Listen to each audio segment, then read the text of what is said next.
तो भाइयों क्या हाल है। आज मैं आपसे बात करूंगा इस्लाम मखाशेव की जो विन स्ट्रीक तोड़ने का जो पुराना रिकॉर्ड है उस बारे में, कि इस्लाम मखाशेव ने सबसे बड़े बड़े जो फाइटर्स थे जिनकी सबसे लंबी स्ट्रीक थी यूएफसी में, उनकी स्ट्रीक तोड़ने का जो सिलसिला था उसकी शुरुआत हुई अरमान सारूख्यान के साथ। अरमान सारूख्यान लगातार 12 फाइट्स की स्ट्रीक पे था जब उसको यूएफसी ने साइन किया था। कभी भी नहीं हारा था, मतलब 12 फाइट्स पहले हारा था। और उसकी किस्मत देखो, उसकी पहली फ़ाइट ही इस्लाम मखाशेव के साथ हो गई, जो कि सबसे अच्छी, मतलब यूएफसी हिस्ट्री में वन ऑफ द बेस्ट। अगर आपको ग्रैपलिंग, रेसलिंग और स्क्रैम्बल्स देखने हैं ना ग्राउंड पे, तो आप वो फाइट ज़रूर देखना। इस्लाम मखाशेव वर्सेस अरमान सारूख्यान, जो कि यूनानिमस डिसीजन से इस्लाम मखाशेव ने उसको हराया था। दो रेफरी ने 30-27 का स्कोर कार्ड दिया था, एक ने 29-28 का। एक रेफरी ने सेकेंड राउंड अरमान सारूख्यान को दिया था, बाकी जो दो रेफरी थे उनने तीनों राउंड इस्लाम मखाशेव को दिया था। लेकिन अच्छी टक्कर दी थी अरमान सारूख्यान ने। तो सबसे पहले तो अरमान सारूख्यान की स्ट्रीक तोड़ी उसने। उसके बाद चार्ल्स ओलिवेरा जो कि 11 फाइट्स की विन स्ट्रीक पे था। Dustin Poirier, Michael Chandler, Justin KG जैसे फाइटर्स जो कि उस वक्त टॉप 5 में थे लाइट वेट के, उन सबको हरा के वो चैम्पियन बना था। फिर इस्लाम मखाशेव को टाइटल शॉट बड़ी मुश्किल से मिला जब उसने लगातार 10 मैचेस जीते। टाइटल शॉट मिला, फिर चार्ल्स ओलिवेरा से फाइट हुई और उसको सबमिट किया उसने, जिसके नाम सबसे ज़्यादा सबमिशंस थे यूएफसी हिस्ट्री में, अभी भी हैं। अगर आप देखें तो 21 सबमिशंस किए हैं चार्ल्स ओलिवेरा ने यूएफसी के अंदर। तो उसको सबमिट किया, वो भी ग्राउंड पे, शोल्डर, आर्म ट्रायंगल शोल्डर जो सबमिशन था उससे। तो उसकी 11 फाइट की स्ट्रीक तोड़ी। उसके बाद नंबर आया है अलेक्जेंडर वोल्कानोव्स्की का, केवल 3-4 महीने के गैप के बाद। अक्टूबर में चार्ल्स ओलिवेरा को हराया और फरवरी में ऑस्ट्रेलिया में जाके वोल्कानोव्स्की के साथ फाइट हुई। अलेक्जेंडर वोल्कानोव्स्की जो कि यूएफसी में कभी भी नहीं हारा था, 22 फाइट की विन स्ट्रीक पे था वो ओवरऑल, और फेदरवेट चैंपियन था बहुत सालों से। मैक्स हॉलोवे को 3 बार हराया था उसने, ब्रायन ऑर्टेगा जैसे बहुत सारे फाइटर्स को हरा के अनडिफीटेड था यूएफसी के अंदर। और उसकी स्ट्रीक तोड़ी इस्लाम मखाशेव ने ऑस्ट्रेलिया में जाके 4-1 से 4 राउंड जीता।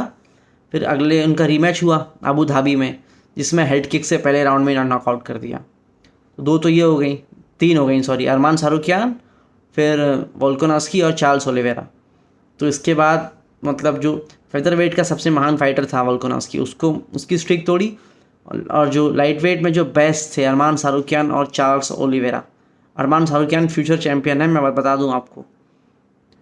और फिर नंबर आया वेल्टर वेट का, जिसमें जैक डेला मेडेलेना से फाइट हुई इस्लाम मखाशेव की। जैक डेला मेडेलेना यूएफसी में एक भी फाइट नहीं हारा था। गिलबर्ट बर्न्स जैसे फाइटर को फिनिश करके आया था। बिलाल मोहम्मद जो चैंपियन था उसको हरा के चैंपियन बना था। 18 फाइट्स के बाद वो पहली बार हारा, वो भी इस्लाम मखाशेव से हारा। तो देखिए, इस्लाम मखाशेव ने 4 फाइटर्स जो कि 3 अलग अलग वेट, डिफरेंट वेट में चैंपियंस थे यूएफसी में, उनकी स्ट्रीक तोड़ी है।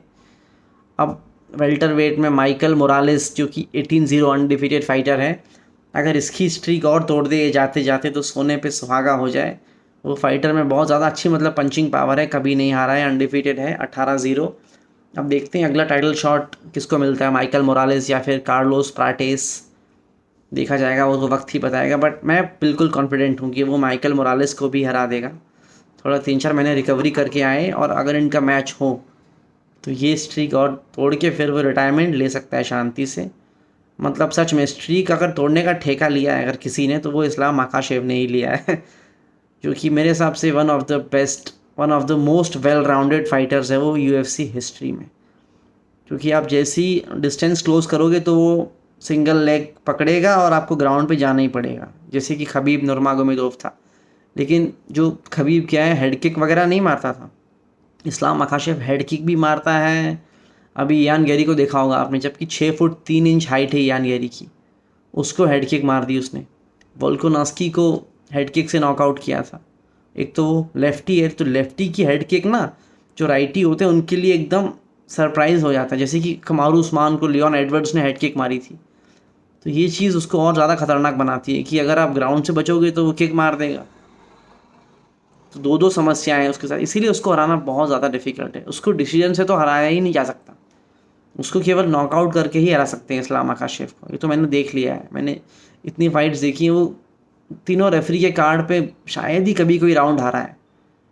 वोल्कानोव्स्की के खिलाफ वो आखिरी राउंड हारा था तीनों रेफरीज के कार्ड्स पे। अभी यान गेरी के साथ वो तीसरा राउंड हारा है। बाकी उसको हराना सच में डिसीजन से हराना ऑलमोस्ट इम्पॉसिबल है। अब देखते हैं अगली स्ट्रीक में किसका नंबर है।